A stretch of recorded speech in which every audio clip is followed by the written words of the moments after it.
but as, quote, the right of those who are governed to adjust government to their own needs and interests. In other words, liberty no longer preceded the government as a gift from God, but was to be enjoyed at the grace of the government. The government, as Wilson reconceived it, would be, quote, beneficent and indispensable.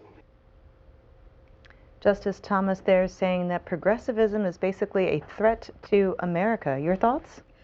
I know Justice Thomas well, so if he's watching, good morning, Mr. Justice. I disagree with him, however, strongly, and let me tell you why.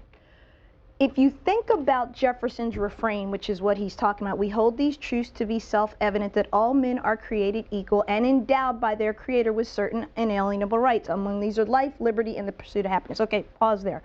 That's what he's talking about. And then he's talking about the framers, and he's talking about, the Declaration, etc. But Justice Thomas himself is the living embodiment of expansionism and of a progressive constitution. Let me be specific.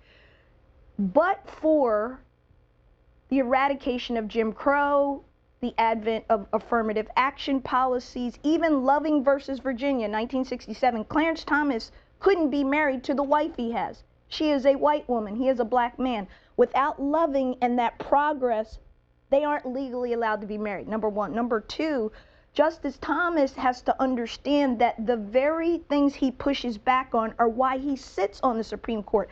And to not acknowledge that, to hold the seat of Thurgood Marshall and to not understand that you are the benefactor of a great deal of sacrifice starting from the Declaration down, where the founders envisioned, listen, if we had Jefferson and Adams sitting here with Ben Franklin, they'd say to me, Sophia, we knew when we did this that slavery needed to go. We were clear, but we knew that if we did it, the South wouldn't come along with us. So we made that sacrifice. It wasn't a good choice.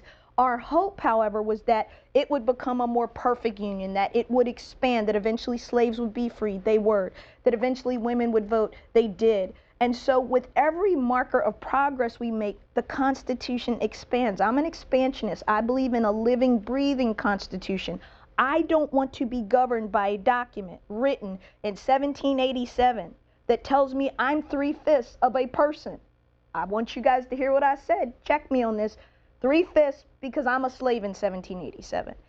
I don't want to be defined that way. I want to be defined in the way I live in 2026, and that's what I'm talking about. Not throwing it out, but renewing, breathing new life into it, and understanding that the founder's vision was always an inclusive, that everyone was given rights by God, but also that they were, as birthright, able and entitled to live free by the law, that equal protection.